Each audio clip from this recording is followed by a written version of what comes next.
Yeah, that's all right. Yeah. I can move that out a little bit. Is that all right? What do you want? Sorry. Well, that's all right, just give you a second.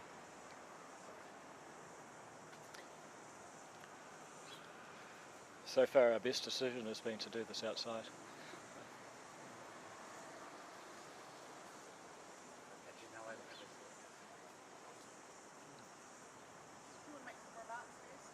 Yeah, I was just about to. All right, well, look, thank you very much for joining us. I'm proud to be here with Revenue Minister Simon Watts as part of our coalition government to announce the changes to mortgage interest deductibility, effectively reversing the previous government's policy so that mortgage interest will be a deductible expense for rental property, beginning at 80% deduction from the 1st of April this year and 100% deduction from the 1st of April next year. This is a major relief for renters and landlords alike. It reverses a policy change that was highly unusual.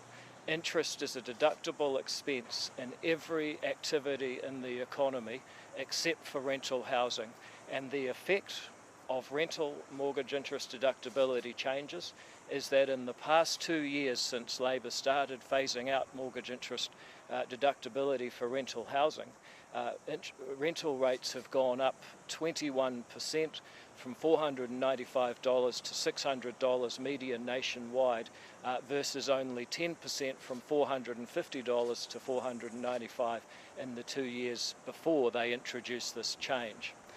This will have a fiscal impact on the government. The government will collect almost $3 billion less tax over a 4-year period. However, the change that we are making is simply restoring normal taxation practice. It's also true that while many people will see this as a tax benefiting landlords, there's a difference between who pays the tax and who pays the costs.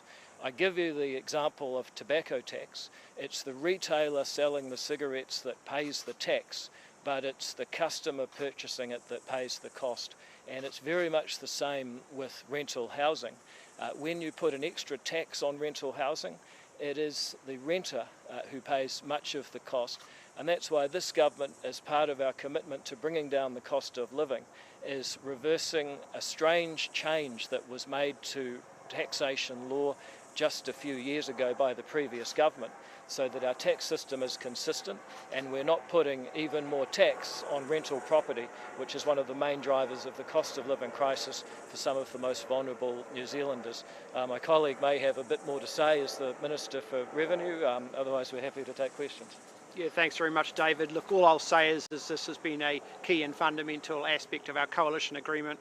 We've worked hard in the background in regards to this, and as David has outlined, this is a key initiative in which we'll drive down the level of rents, and that is a key benefit in terms of those Kiwis out there, both landlords but also in particular renters who are suffering from the cost of living implications. Happy to take any questions. Thank you. How you outlined that increase in rent, which is steep for those at the lower end. Do you expect that rents will fall to the same degree and as quickly as they've risen? I think what happens with rents will depend on how much building happens, how much immigration, how the policies, how the economy, is performing. So it's very hard to say that one thing or another is driving rents. But what we do know is if the government takes another $800 million of tax each year out of renters and landlords, it's those people who are renting who are going to be hit hard. You don't have any figures about how rents could fall? You don't know that that will happen for certain? I think it would be irresponsible to claim that you're going to get a particular result when there's so many other things that can influence the cost of rent. But suffice to say, the government is looking hard at its immigration settings. It's also doing everything it can to get more housing built as rapidly as possible, and it's taking the tax off. And our hope is the combination of those three things will give the relief that renters and landlords alike have long deserved. If landlords are getting this tax break back, is the responsible thing, do you think, to see rents decrease? I think in some cases you may see rents decrease as a result of this, but it will depend on the region, it will depend on the landlord, it will depend on what's happening in the economy in that area.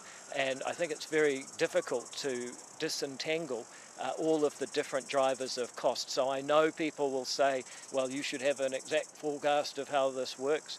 The truth is that there's two kinds of people. There's people who are honest and say that's very hard to tell, and there's people who are dishonest and say that they can predict the effect of one thing when there are multiple variables changing. If landlords can afford to pass on the tax rate, the cost saving to renters, should they do that in your opinion? Yeah, absolutely. It's a competitive market out there. Landlords are competing hard to get good tenants, and one of the things this policy will allow them to do is to reduce the rent that they charge in order to get more tenants.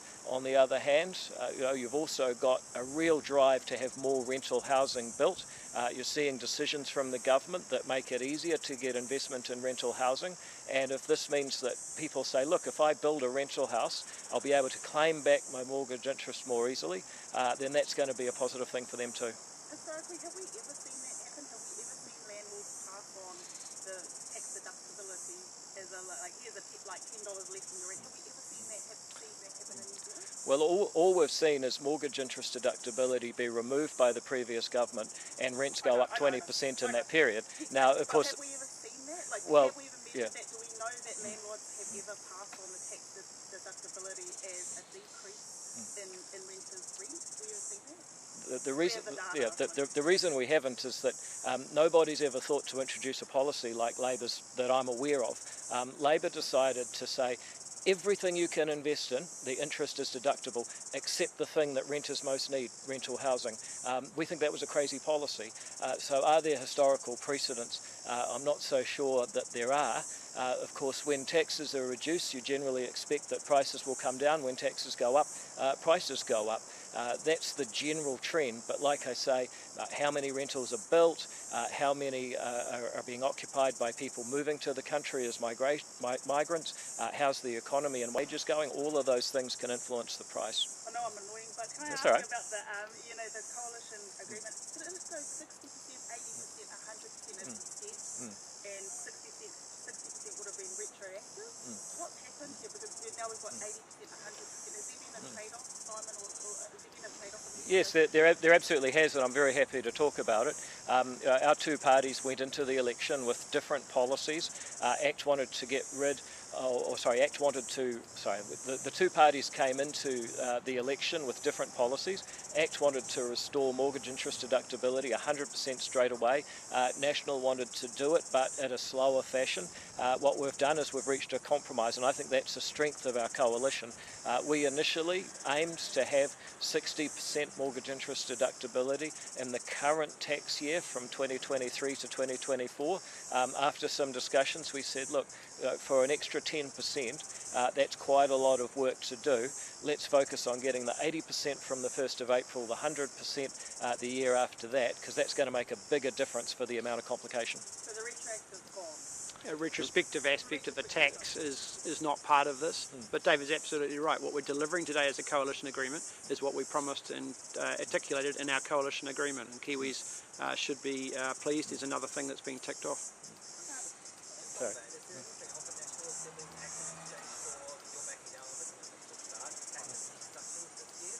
No, we feel that the deal that we've made is actually the best policy for New Zealanders. To have gone to 60% retrospectively would have added more complications, probably not worth the amount of benefit it would have given. And we're people that if we get into a discussion and we say, look, the other person's got a good point, then we're open to changing our mind.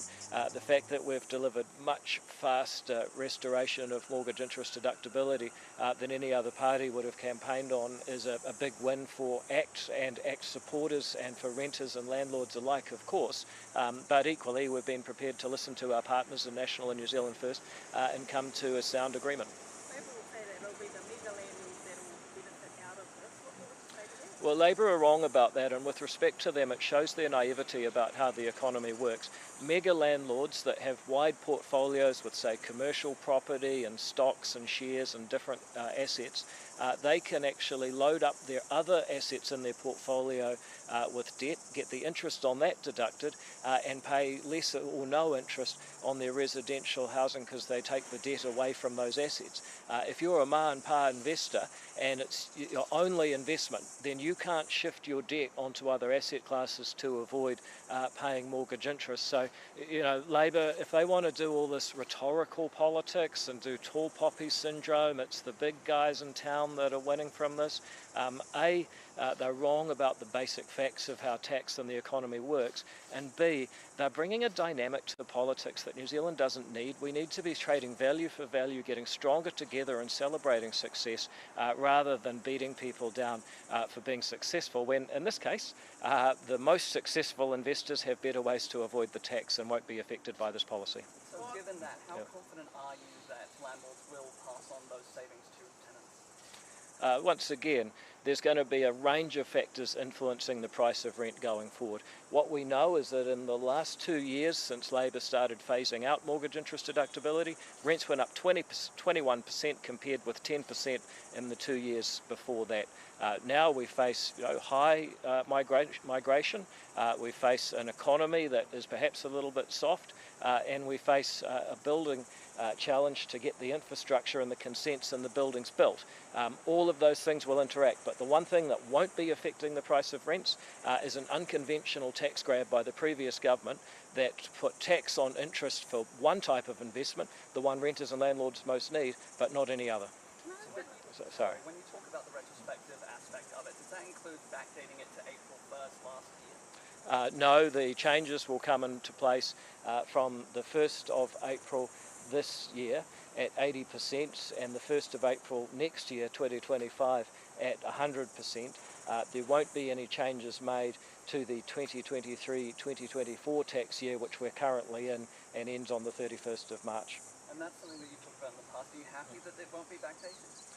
Yes, ultimately I am. We had a discussion about what's the best policy for New Zealand, and we said, look, we'd love to give a bit more deductibility sooner, but also that brings complications to the tax system, and ultimately you have a discussion, say what's the best policy for New Zealand, and we decided that going with the status quo for this current tax year, then going in hard at 80% mortgage interest deductibility from the 1st of April is the best of all worlds.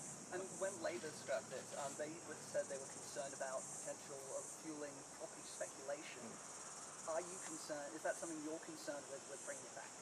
No, I'm not, because ultimately tax is not the main driver of property prices. Supply and demand. So long as there are not enough houses for the number of people, the price will keep going up, and taxing it just makes the government a silent partner in the speculation.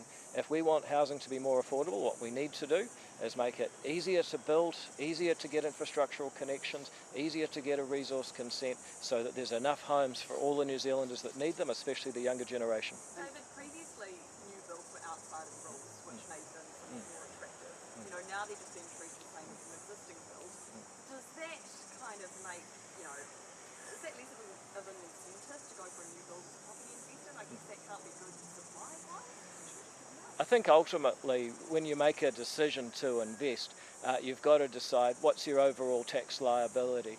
That's not going to change for a new build, so your incentive to build a new property and rent it out remains exactly the same, but also now if you have an existing build, then you and your tenants won't be paying as much tax as you'd previously expected to. So I take your point, but I think what's important is we haven't changed the incentive for new builds, and you're not going to not do a deal that stacks up to build a new property just because you could get a deal with one that still exists. Ultimately, when there's not enough homes to rent out, building more is the only option, and that the tax treatment of building more stays the same. Can I ask a question about the climate crisis? We're in a,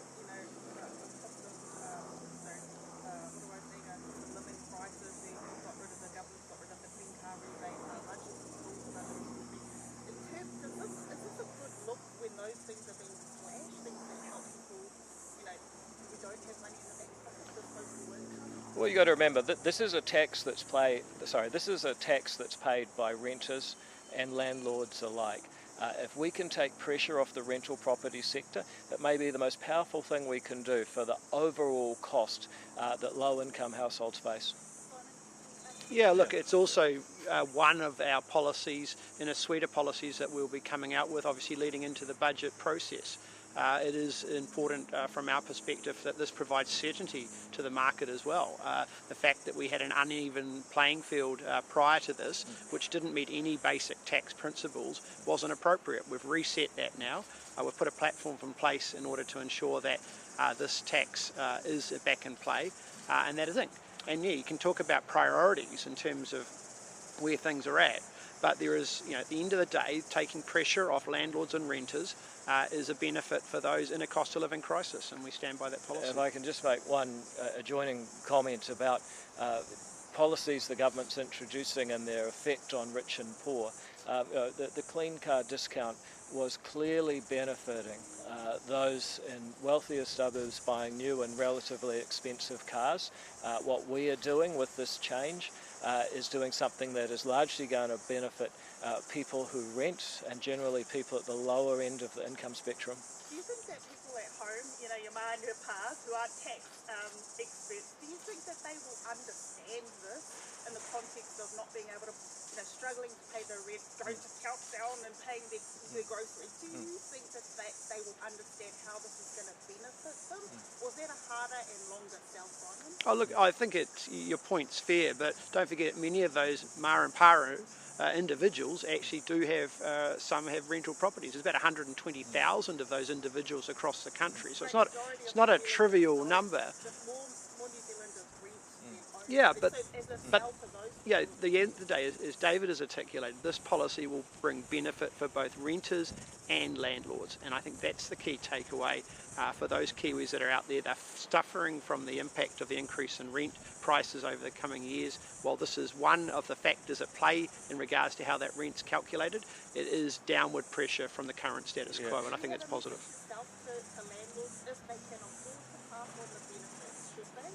Absolutely, and I'm confident that Kiwis will do the right thing, and I think many landlords actually cherish the relationship they have with their renters. It is much more than just a transactional relationship. Landlords in general care deeply about the people that rent their homes, and I think that long-term relationship, we've given them more options today. Yeah, look, I mean, I never underestimate the wisdom and common sense of the average New Zealander. It's a dangerous thing for politicians and media to do. I think most people can clearly see, if you're a renter, the government taxing your landlord's probably not going to be good for the rent that you pay. Can I ask Chloe Corbett, the new co-leader of the Greens, two things? First of all, any message to her or any sort of comment on that development today? Oh, look, I mean, I like Chloe at a personal level. If I can give her any advice, a massive salad of sound bites is not going to cut it. She's going to have to think deeper and harder about what solutions the Green Party is offering. I hope that they will turn away from fueling envy and saying that there are some well-off people that if we just took their money that would solve all our problems. That's not a real solution. They're going to have to start campaigning on solutions that grow the economy and make New Zealand a wealthier place. Otherwise, really, they're just playing this zero-sum game, drag them down. Sounds really good, but it's not a pathway for a better New Zealand, and it won't stand up to the scrutiny of being a leader. One of her first comments was calling this government a bully boy. Any response to that, Simon? Yeah, look, no, I don't have any response to that. I congratulate Chloe for her role.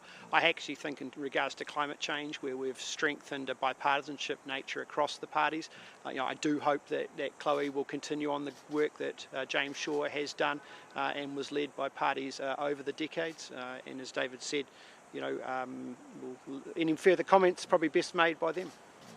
David, just one last thing, sorry, about the procedural element of this. Given it's being added to something already before Select Committee, will people get a chance to submit on this? There will be a process where the Select Committee discusses it. I think it's unlikely that there will be public submissions. But what we're doing here is not a major change. We're not doing anything that's retrospective. We're changing the numbers in respect of mortgage interest deductibility. It's been pretty widely canvassed as a debate over the last 2 years. We're not really changing the policy, but rather the numbers behind it. And just do you agree with Simon's comment there that landlords value their relationship with tenants? Yeah, I do. I think under the previous government, New Zealand felt more divided than it had been for a long time, and landlords were often seen as bad people out to get someone.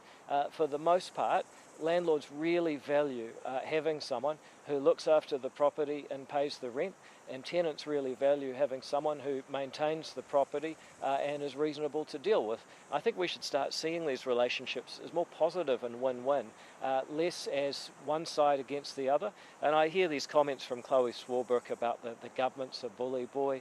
I mean, what happened to, not using gendered language in personal attacks?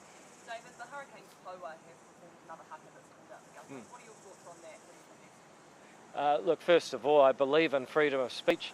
My only caveat last week is that they seem to be losing their games while they're focusing on their haka. I was pleased to see they put away Auckland, so maybe if they can win as a proud Hurricane supporter, I won't mind their haka so much. Cheers. All right, well, thanks, guys. Well, my dad's... We're still recording. Yeah. Well, see, my dad's family's from the Manawa too, and I grew up chasing Christian Cullen, or following Christian Cullen, and that made me a Hurricanes supporter. And I was obviously a little dismayed to see the Poa, focusing more on the haka than winning the game. But, they had a good result against Auckland, I think it was last night, so good on them. Thanks a lot, guys. See you later. Cheers.